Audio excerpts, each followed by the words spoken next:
You've heard the headlines. You've seen the clips. But behind the red carpets and record deals is a story few dared to tell. Until now. This is the federal trial of Sean Diddy Combs, a case filled with allegations of secret tunnels, drugging, and disturbing rituals known as freak-off parties. Witnesses are taking the stand. FBI raids have begun, and the silence surrounding hip-hop's most powerful names is finally breaking. In this video, we're answering the top 15 questions the world is asking about Cassie Ventura, the charges, and what happens if Diddy falls. So before we dive in, hit subscribe, because we're covering every twist in this trial, and the next bombshell could drop any minute. Stay with me. Some of these answers will shock you, and this might only be the beginning. What exactly did Diddy do? That question echoes across social media, courtrooms, and newsrooms, and the truth, if proven, is darker than anyone expected. Federal prosecutors allege that Sean Diddy Combs wasn't just a powerful music mogul, but the architect of a secret, underground lifestyle that involved abuse, manipulation, trafficking, and control. It all began with whispers, stories told in quiet corners of the music industry. But now, in federal court, those whispers are testimonies under oath. According to Cassie Ventura, Diddy's former partner of nearly a decade, this wasn't just emotional abuse. She describes being groomed from the age of 19, controlled through drugs, threats, and allegedly filmed without consent during what she calls ritualized events. She claims Diddy used power, pills, and paranoia to dominate her life, turning love into imprisonment. And Cassie isn't alone. Other witnesses, including former assistants and even members of Danity Kane, have described a pattern of coercion, drugging, psychological warfare, and something else. Something called the freak-off. And that's exactly where we're going next. What are freak-off parties? They called them freak-offs. But don't let the word fool you. This wasn't a party. It was a system. Witnesses, including Cassie Ventura and former associates, describe freak-offs as private, invite-only gatherings held at Diddy's mansions, often in secret underground rooms, like the infamous tunnels beneath his LA estate. Phones were confiscated at the door. Guests were made to sign strict NDAs. Security was tight. What happened inside stayed inside, or else.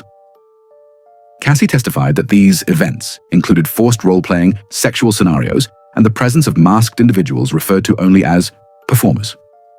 She said some of these sessions were filmed, often without consent, and lasted entire nights. The rooms were described as being filled with bizarre furniture, red lighting, soundproof walls, and surreal silence, all designed to conceal what was really going on. Former bad boy artists and assistants claimed these weren't just parties.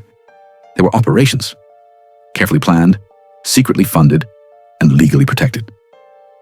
And if that's true, then the next question becomes obvious. Was there actual proof? Let's get into that. Is there actual proof? That's what everyone's asking. From courtroom observers to fans scrolling through Twitter at 3 a.m. So far, no one has shown a smoking gun on camera. But what the prosecution has is a mountain of evidence: circumstantial, testimonial, and digital. Cassie's lawsuit included emails, text messages, and descriptions of Diddy's private security systems and hidden recordings. She said she discovered videos of herself on Diddy's laptop that she had no memory of, moments allegedly filmed while she was drugged. Then came the FBI raids. Earlier this year, federal agents stormed Diddy's homes in Los Angeles and Miami. They seized electronic devices, documents, hard drives, and even NDAs signed by multiple women. According to leaked details, these NDAs referenced private parties, roles, and consequences for speaking out. One witness, a former assistant, said on record, "Diddy documented everything. He kept files, cameras, backups. Even the baby oil rumor that Wendy Williams mentioned as a joke, allegedly true. Over 1,000 bottles were reportedly found. And while the court has yet to publicly release everything, the timeline matches up. The stories connect. And the pressure is building." So, how many people have accused him? Let's count. Next. How many people have accused him? It started with one voice: Cassie. Then, the floodgates opened. Since Cassie filed her civil lawsuit in 2023, at least 6 other women have stepped forward publicly. and even more under sealed court protection. Some were former girlfriends, others were assistants, music artists, and even staff members from within Diddy's inner circle. Each one has a different story, but they all share the same themes: control, manipulation, silencing through money or threats, abuse of power. In one claim, a woman said Diddy used his security team to intimidate her after a party turned violent. Another, Dawn Richard, formerly of Danity Kane, testified that she was groped, walked in on naked, and blacklisted when she pushed back. Some witnesses describe being offered hush money, some report being filmed, and at least one male witness was allegedly silenced before he could take the stand. And we're just at the surface.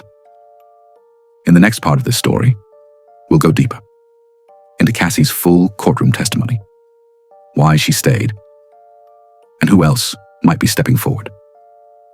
You don't want to miss what's coming. What did Cassie say on the stand? When Cassie Ventura finally took the stand, the room didn't just go silent. It froze. This wasn't a tabloid rumor.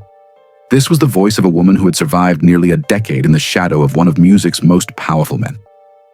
And now, under oath, she was telling her truth. Cassie testified that she met Diddy when she was just 19 years old.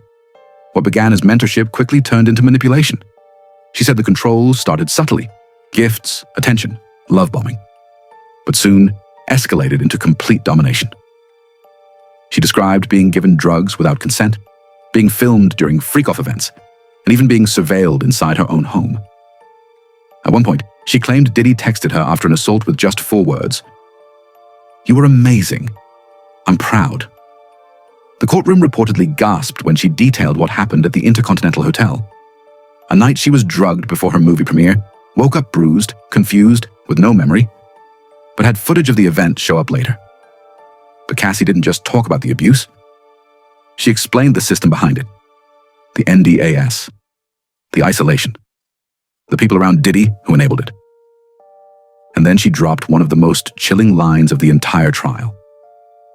"He didn't just love me, he owned me." This was more than just a bad relationship. According to her, it was a machine built to control, silence, and erase. But the question that followed left many wondering: why did she stay so long? We're about to answer that. And trust me, it's not as simple as it sounds. Why did she stay with him so long? Why did she stay? That's the question skeptics love to ask. But when you hear the full story, you stop judging and start understanding. Cassie wasn't just dating a celebrity. She was in the grip of someone with limitless money, media influence, and a network of loyalty and silence. According to her testimony, it wasn't just emotional manipulation. It was a full psychological operation. He isolated her from friends and family. He controlled her career, finances, public image, and he did it all while telling her that without him, she was nothing. Cassie said she was constantly drugged, exhausted, and surrounded by people who were either too afraid or paid off to speak up. She also revealed that she tried to leave, multiple times. But each time, Diddy allegedly used threats, blackmail, or even violence to pull her back. She described one terrifying moment on a yacht, far out at sea, when Diddy allegedly threw her overboard during an argument, and then laughed as she struggled in the water. Cassie didn't stay because she wanted to. She stayed because every exit was blocked. This is how control works. It's not just physical, it's psychological, it's spiritual. And for nearly 10 years, Cassie was trapped in it. But she's not the only one telling her story. Let's talk about the other voices coming forward, and who might be next. Who else is testifying? Kid Cudi? Dawn Richard? Cassie may have opened the door, but she's far from alone. As the trial unfolds, a growing list of high-profile witnesses and former insiders are stepping up to confirm what many feared: that Diddy's alleged behavior wasn't a secret. It was a well-known pattern. Among them is Dawn Richard, a former member of Danity Kane, who testified that Diddy walked in on her naked, uninvited, inappropriately touched her, made her feel like speaking out would end her career. She described the culture inside Bad Boy as toxic, paranoid, and fear-based. She also backed up Cassie's claim that women were being asked to perform in ritual-style parties. Then came the rumors about Kid Cudi. While Cudi hasn't taken the stand, yet documents show he's on the potential witness list. Why? Because in Cassie's original lawsuit, she alleged that Diddy once blew up Cudi's car out of jealousy. That's not just a rumor. Cudi's team confirmed the incident happened. Even Cassie's mother is expected to testify. Sources say she was present during some of the most disturbing moments and may provide first-hand confirmation of Diddy's control. Other names reportedly surfacing include former assistants, security guards, makeup artists, and even industry executives who were told to keep quiet. The witness list is growing, and so is the pressure. But the real question is, what's the endgame? Could Diddy actually go to jail? That's what we're answering. Next. What are the charges? What is Diddy actually charged with? This isn't just a celebrity scandal, it's a federal investigation. And the charges are some of the most serious you can face in the United States. While Diddy has not yet been formally indicted, multiple lawsuits and witness testimonies have triggered an aggressive response from federal agencies, including the FBI and Homeland Security. He is under investigation for potential violations including sex trafficking, drug distribution, illegal surveillance, RICO-related conspiracy, racketeering, assault and abuse across state lines, and possible obstruction of justice. These aren't just accusations made by tabloids. These are claims strong enough to lead to raids on multiple properties, the seizure of devices, and sealed testimonies. Investigators are working through mountains of evidence, from NDAs to digital recordings, to determine whether formal criminal charges will follow. And while he hasn't been arrested yet, what comes next could change everything. Which leads us to the next big question. How long will the trial last? So how long will this go on? Unlike typical celebrity lawsuits, this isn't a quick settlement. Because we're now in federal territory, this process is built for thoroughness, not speed. Here's what we know. Multiple plaintiffs have filed lawsuits. Federal agents are conducting parallel investigations. There are over a dozen witnesses, many of them protected, and new names keep surfacing week by week. Legal experts say this could drag on for months, or even longer, especially if new charges are added, or if Diddy attempts to settle or delay proceedings through his legal team. But here's the thing. Every delay, every new witness, keeps the spotlight burning. And as long as that spotlight's on, more secrets are at risk of exposure. But while the public wants answers now, they also want something else. To see it happen live. So that brings us to the next question. Why aren't there cameras in the courtroom? We've seen Johnny Depp versus Amber Heard live on YouTube. We've watched Trump's indictments with full media coverage. So why aren't there cameras showing the Diddy trial? The answer is simple and strategic. This case is taking place in federal court, where cameras are strictly prohibited. Unlike state courts, where some trials allow visual coverage, federal law does not permit recording or live streaming of proceedings in real time. Why? Because of the sensitivity of the witnesses, the nature of the evidence, and the protection of sealed documents, including NDAs, medical files, and digital content too graphic to be aired. In short, this isn't TV drama. It's a courtroom built to protect process, not performance. But make no mistake, even if you can't see it live, the consequences will be very, very real. So, when can we expect a verdict? That's where we go next. When is the verdict expected? When will we know what happens to Diddy? That answer is still unfolding. But here's the timeline. The civil lawsuits have already been filed, and more may still come. Federal raids are actively ongoing. Prosecutors are expected to make a charging decision in the coming weeks, if not months. And if Diddy is indicted, we could be looking at a full criminal trial in late 2025 or early 2026.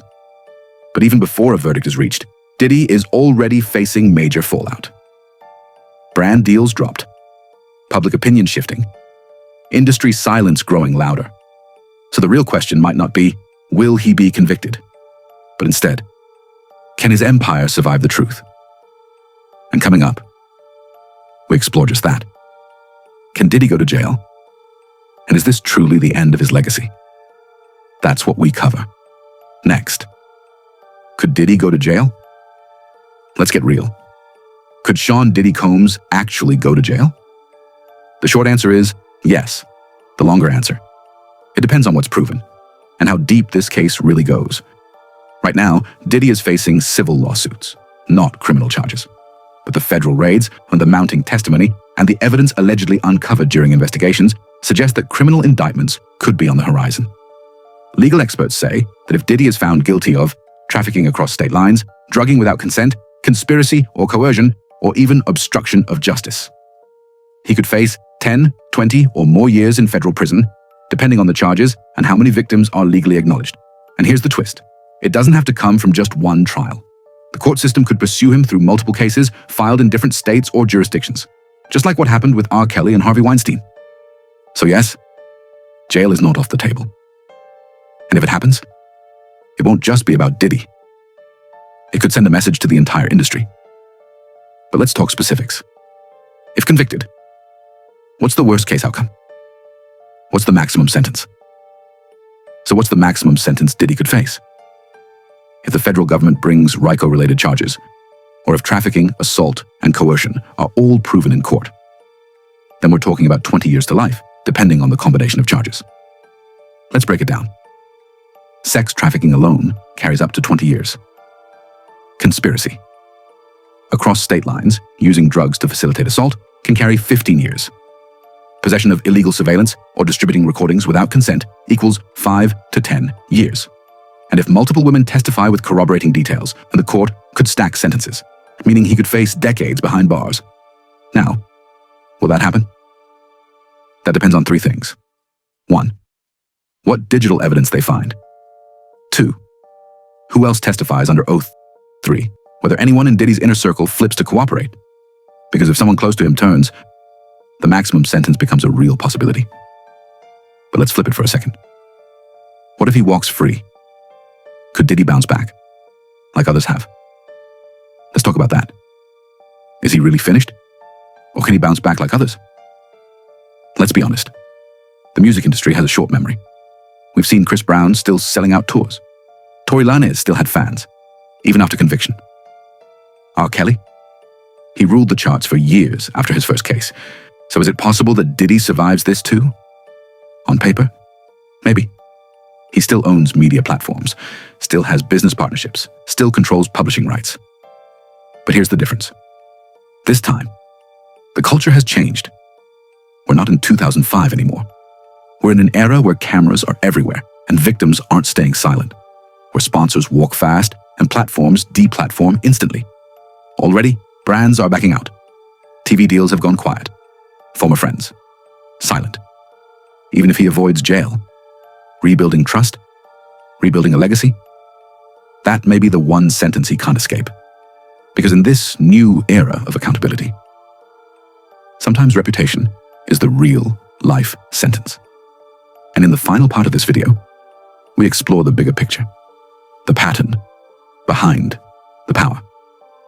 Why do celebrities like Diddy stay protected for so long? And could this trial finally be the tipping point for an entire industry? Stay with us. You don't want to miss it. Why do so many celebrities get away with this? Why is it that year after year, we hear stories about abuse, manipulation, and control, and yet the powerful remain untouched? The answer is simple and terrifying. It's about power, money, and a system built to protect both. When you're a celebrity, you're not just a person. You're a brand, a cash machine, a gatekeeper.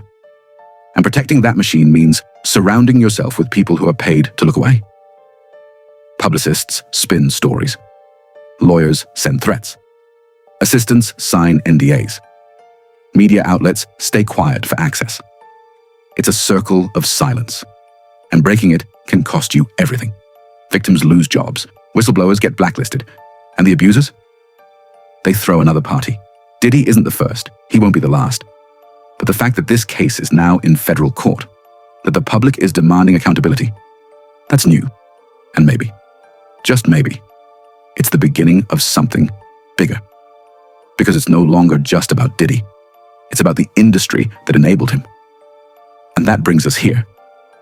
Is the music industry finally being exposed? We've seen this before. In Hollywood. Harvey Weinstein, Jeffrey Epstein, R. Kelly. One domino falls, and then the tower cracks. So is the music industry next? With each testimony, each sealed document, each witness who finds the courage to speak, the cracks grow wider.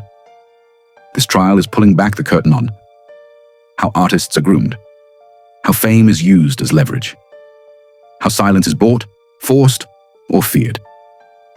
It's forcing fans to ask hard questions. What was happening behind those platinum records? Who knew and stayed quiet? And most importantly, who's still out there doing the same thing, protected by the same machine? This isn't just one man on trial. It's the system he thrived in. And the more people start watching, the harder it gets to hide. Which leads to the final, most important question. Will this inspire more survivors to speak out? This trial isn't just about justice. It's about hope. Because when someone like Cassie, who had everything to lose, stands up and speaks, it gives permission for others to do the same. We're already seeing it. More women are coming forward. More lawsuits are being filed. More conversations are happening in rooms that used to stay silent. And maybe that's what this is really about. Not just taking down one man, but breaking the silence that's protected far too many. This case is terrifying. It's dark. It's painful to hear. But it's also a spark. A spark that might just burn down the structures that allowed this to happen in the first place. This trial isn't just about Sean Diddy Combs. It's about a culture that protects power, even when that power is used to destroy others. It's about an industry that profits from fame, while turning a blind eye to what happens behind the mansion doors. And it's about every survivor who was told, "You'll never be believed. You'll ruin your career. Stay quiet, or else." But now, the silence is cracking, and the truth is too loud to ignore. If this shook you, if it opened your eyes, subscribe right now, because this is just the beginning. We will keep asking the hard questions. We will keep telling the stories they tried to bury. Because justice doesn't start in court. It starts when people finally start paying attention. Comment below. Which question hit you the hardest, and why? This is your space. This is your voice. And we're not staying silent anymore.